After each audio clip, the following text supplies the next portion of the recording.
Water is crucial for life on this planet, and it's ever more crucial for a trout farm in Virginia called Smoke In Chimneys.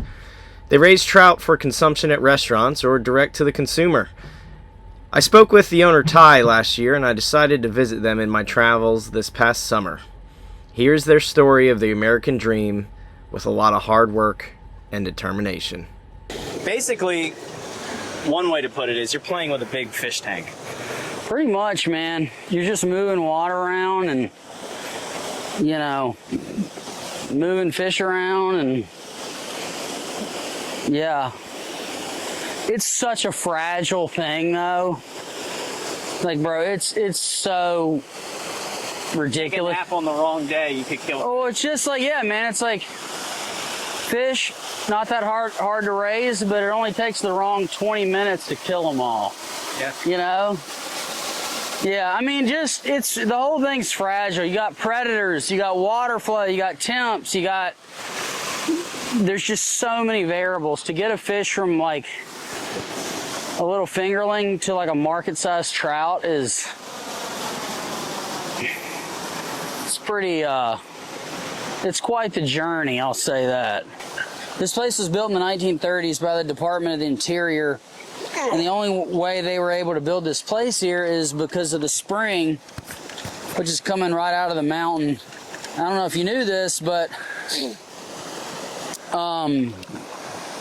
spring water in an area is the same temperature as the average, like, annual temperature.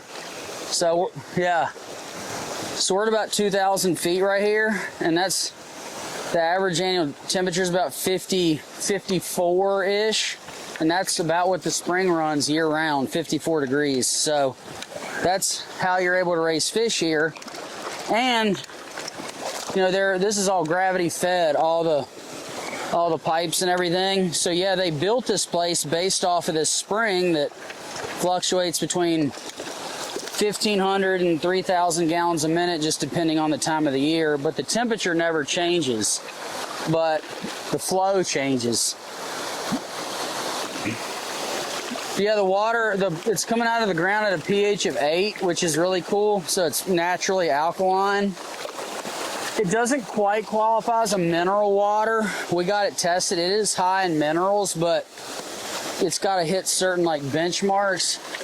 So what's up?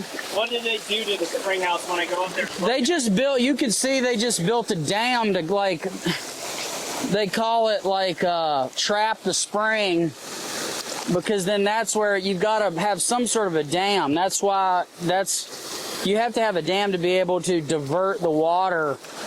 Like right here, there's a dam, it's diverted through our system and it goes back into the creek. So here's our brook trout up here.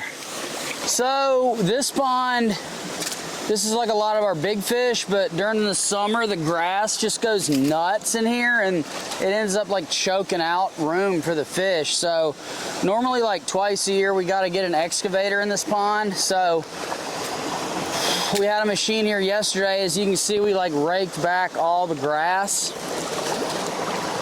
which is stressful on the fish, but it's equally as stressful if you don't do anything, because their habitat gets slowly taken up by the grass and stuff. So that's the hard part about having earthen ponds. Like, you gotta manage them. It's not just set it and forget it. You gotta keep up with the maintenance. Yeah, so we're finishing up getting the kind of the straggler chunks of grass that the machine didn't get. Pretty much you can just take this rake. So the grass can't grow against rocks. It's got to grow in like mud. So where the mud settles is where the grass grows. So if you take this rake and you can kind of run it up under the grass, and it comes up pretty easy. So, because if you just clip it, it grows back. So we're trying to do a really thorough job, so when the grass shuts down for the winter time, then it's gone until we got to do this again next summer. But yeah, this is all of our like 2 to 4 pound fish in this pond. Yeah, so the fish don't really like us kicking up the water, but you know, it's part of it. In a spot for this. Make sure it doesn't. All right, how? Okay, that stays on there pretty good. My nasty waders. They have so many holes in them. They don't really work as waders. So, after I graduated college at Virginia Tech, I was looking for something to do this summer. I wanted to spend some time with the family because I'm a local guy. I live in Christiansburg. Been seeing Ty's stuff on Instagram. My mom followed him first, and she would send it to me every day. She'd be like, Grayson, you gotta reach out to Ty. This would be so much fun. So I shot him an email, and he was like, awesome, man, come on out on Monday. So he showed me the ropes. We went through all the Monday routine, which is cleaning the fish, packing the orders, getting them ready for the customers. And then taught me what to do Tuesday. So I go around Roanoke and I deliver all the fish. But yeah, man, he just reached out to him. It's been a great opportunity. It's been a ton of fun out here in the outdoors, working with the fish. Get to see a bunch of cool stuff, bald eagles, osprey, bears, deer. So it's been a lot of fun. I've been really enjoying it.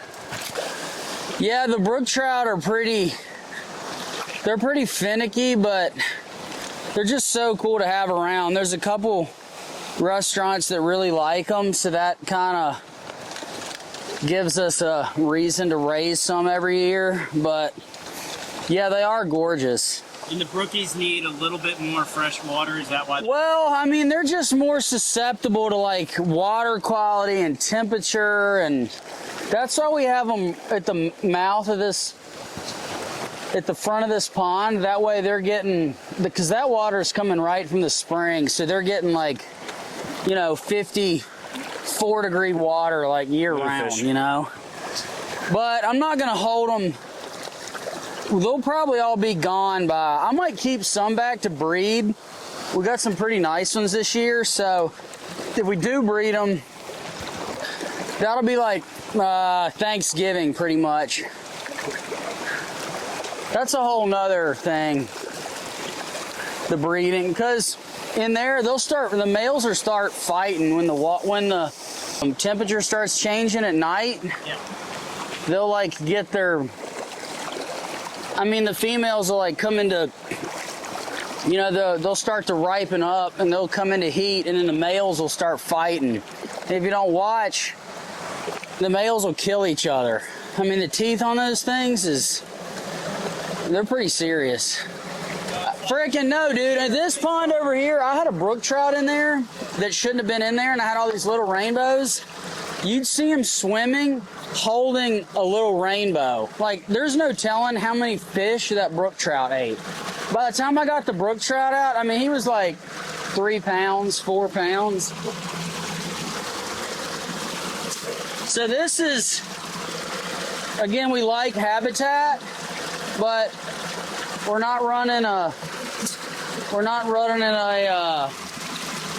you know, pond grass conservation sanctuary here, you know. Like, we got to raise the fish to eat, so it's always a combination between production and then the habitat. It can't all be habitat, it can't all be production. You got to have both to make the business work, so we can keep doing it, but also to raise a really nice product.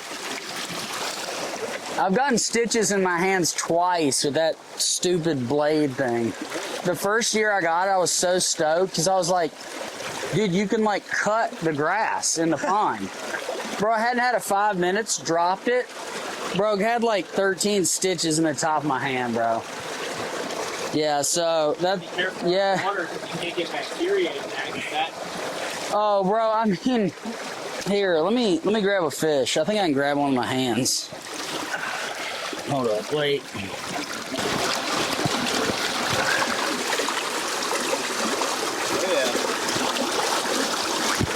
No! We went into the creek. Dadgummit, Kevin, you're costing me money being here.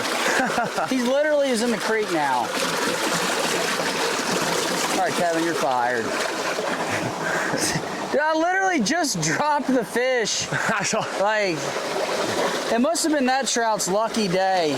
Forward. Hang on, I'll help you with this one. I want to do it quickly though, so the fish don't switch. You ready? Yep.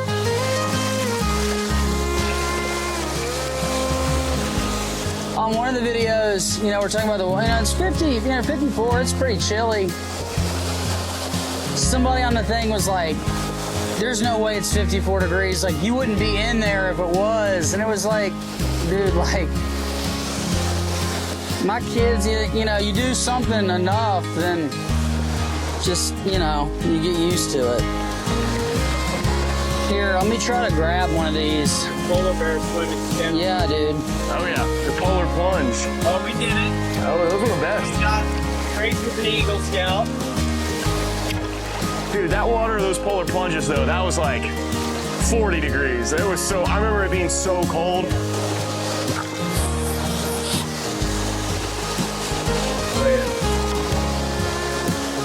They're active. I mean, you feed them, so it's like they have so many calories to burn, right? Oh, bro, they're freaking I mean, they'll thrash for an hour. That's a big female.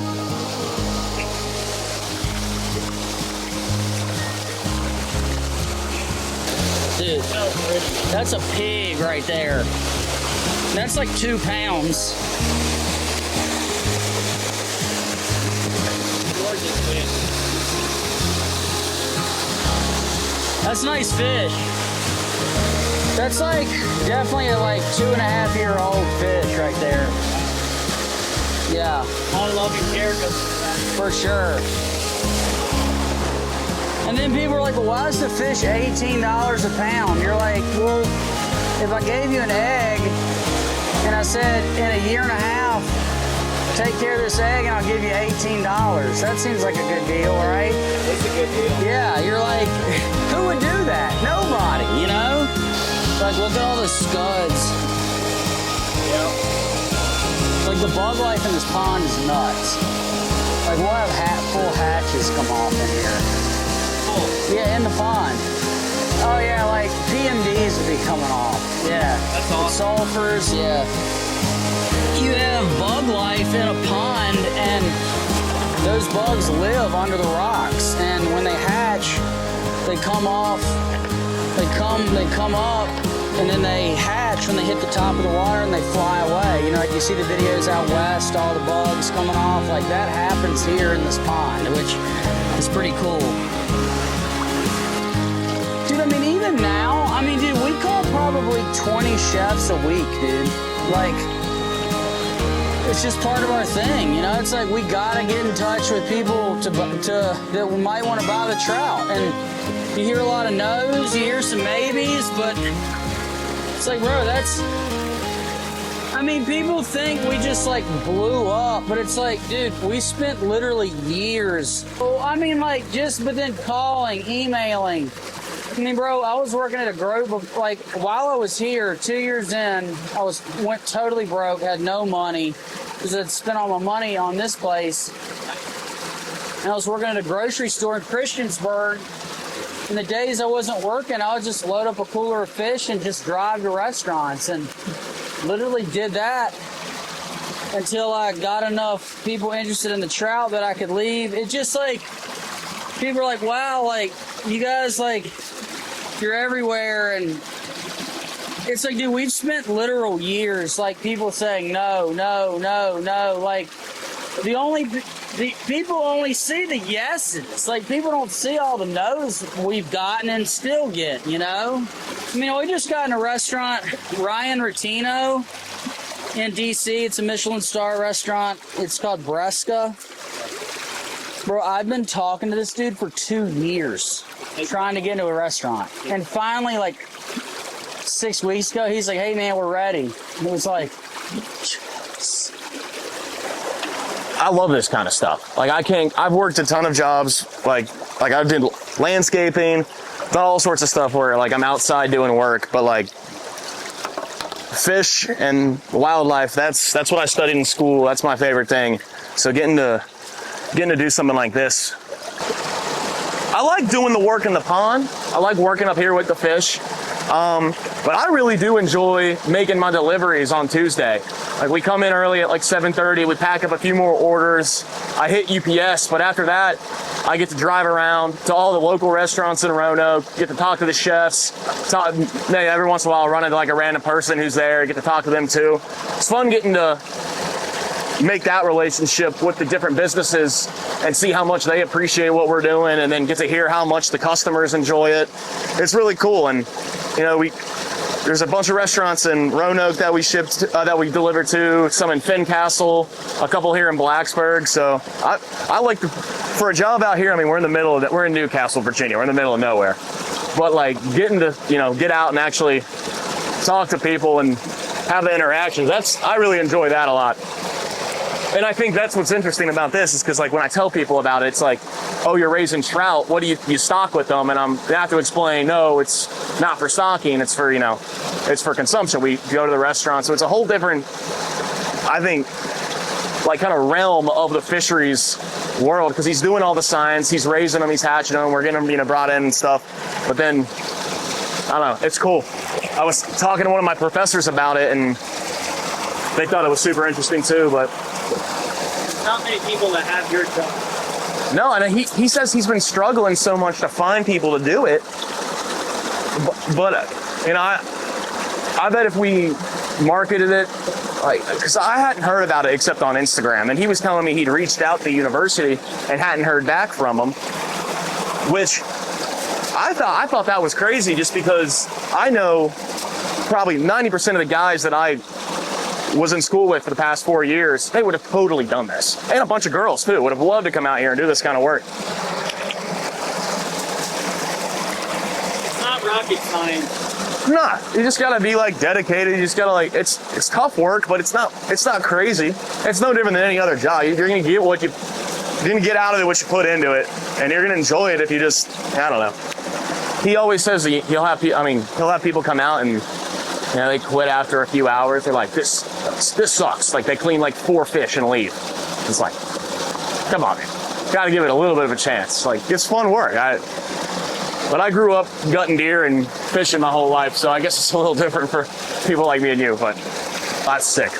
I fished on the bass team at Tech for my first 2 years there. I did the bass club, and it was so much fun. You know, we had like boaters and non-boaters, and do tournaments on Clater and stuff. But yeah, I think we won the national championship for the bass tournament in like 2017, 2018. So yeah, I can never think of down the road doing a trout food truck. I thought about it, but like, who's gonna man that? You know what Well, eventually. No, it's called Trout Truck. Trout truck. Wouldn't that be legend? 100%. Bro, I have a million things to be like. It's just like, you know, it's like.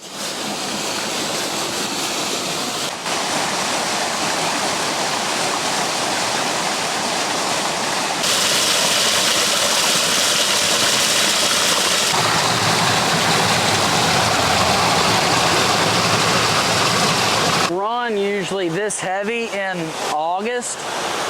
So it's really cool that you're here in August and Seeing this much water. yeah.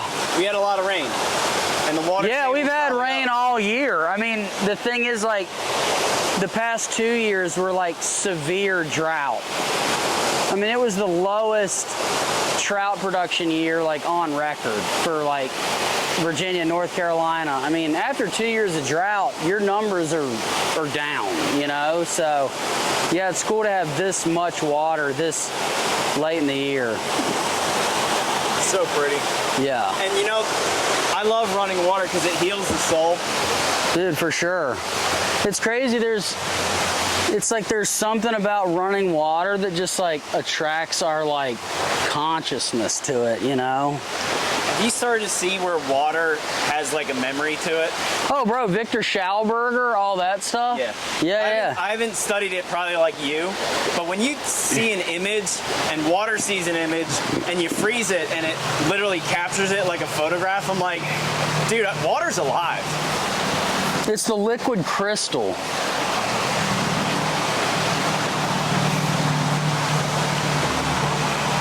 So but dude, there's this crazy thing though. It's like, so, you know, like on a, I'm blanking, dude. What do they use like on memory cards and stuff? Like they have a very geometric shape that information is written on, like, Sure. right? Yeah. So then there's this whole thing that's like, you know, it talks about how like they say like consciousness is like in the water, like in your body, like, because Interesting. yeah, which is super interesting. And, you know, And it's crazy because there's that verse that says, I think it's in Ezekiel, where it talks about, it says life is in the blood. You know what I'm saying? So, yeah. I don't know, man. It's interesting to think about for sure. And he left a lot of things a mystery for a reason. But there's enough there that if you want to dig, Yeah. you can find. It's the, what is it? It's like the work of God to conceal a matter and like the work of kings to seek it out. You know, that verse, that's interesting too. So this place was built in 1813. This is on a different property.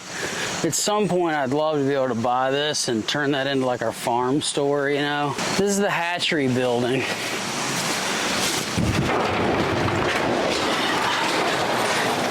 So this is where we hatch the fish here. We don't have any here right now, but we hatch the eggs in these jars. And yeah. And then the fish stay in here for a couple months. And they move to these concrete raceways here. That's the original sign, which is cool. Very cool. Yeah. It's cool it's still around, you know? When was this place originally built? Like the 30s, sometime in the 1930s, yeah. There's a picture this lady sent me on Facebook of her grandma standing next to this sign when it was across the street in 1950. This was dirt road right here. So it's cool to like see the property, you know, that long ago. You know? Not many people would have kept it as a trout farm either. Oh, I mean, you know, there was talk that, like, you know, back in the day when it wasn't being used, they were just going to fill the ponds in, you know, and can you imagine? Yeah.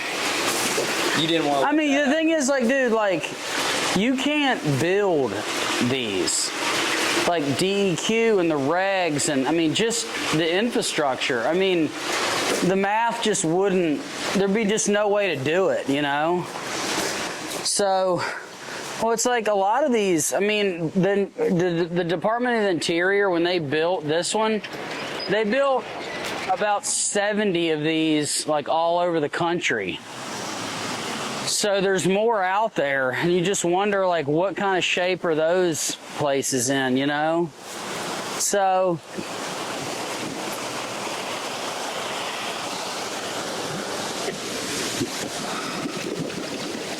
Gotta clean this daily. yeah, oh yeah, this is the lifeblood here.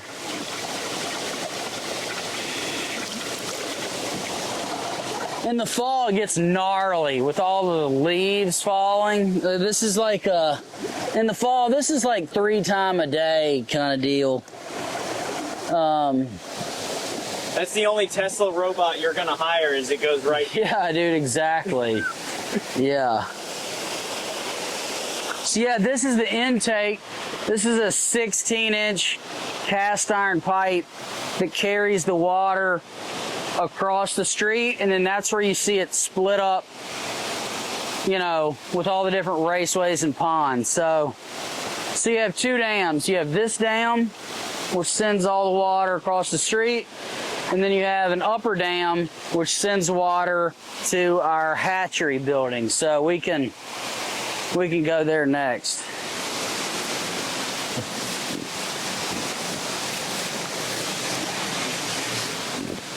How did you come across this? Was for sale, and where were you at in life? Well, I mean, I had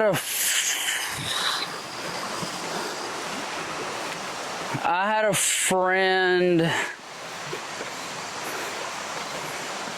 call me and was like, hey man, like there's this hatchery up in Newcastle. You should check it out. And I'm like, where's Newcastle?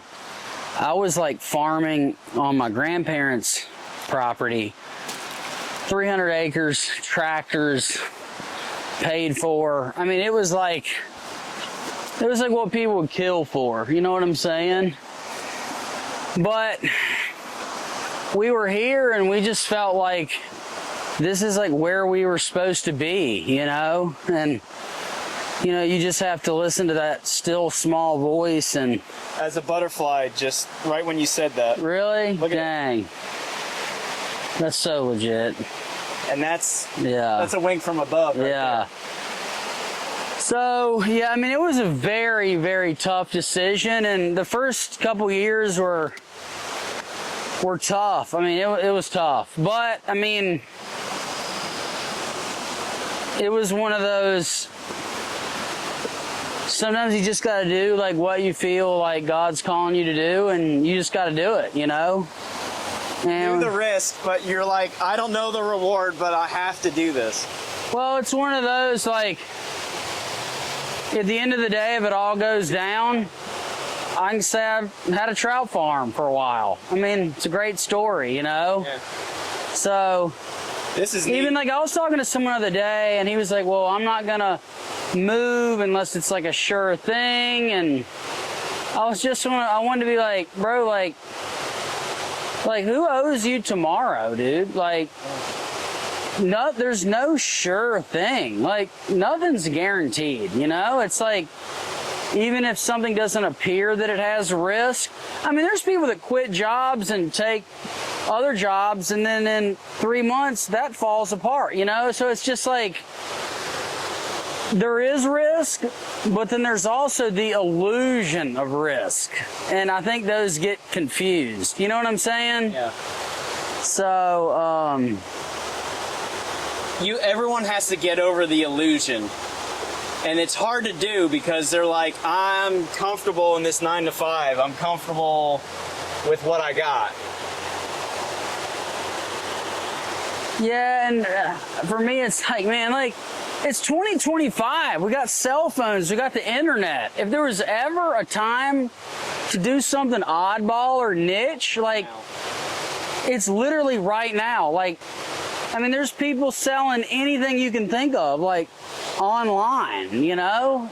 I don't know. It's, you know, well, and for us, like, you know, we did farmers markets for a while and we did random stuff, but for us, it was like, we got to focus on restaurants because they're buying trout every week. And, you know, you have to have some level of predictability to be able to run a business. So that's kind of what we did. But here, I'll show you the inside. I love old buildings like this. Probably build again when? 30s, 40s, 50s. Yeah. Bro. That's pretty nuts, isn't it? It's just coming out of the rocks over there, dude. So when it gets like 100 degrees, you go and sit in there. Oh, yeah, with a cigar, it's hard to beat.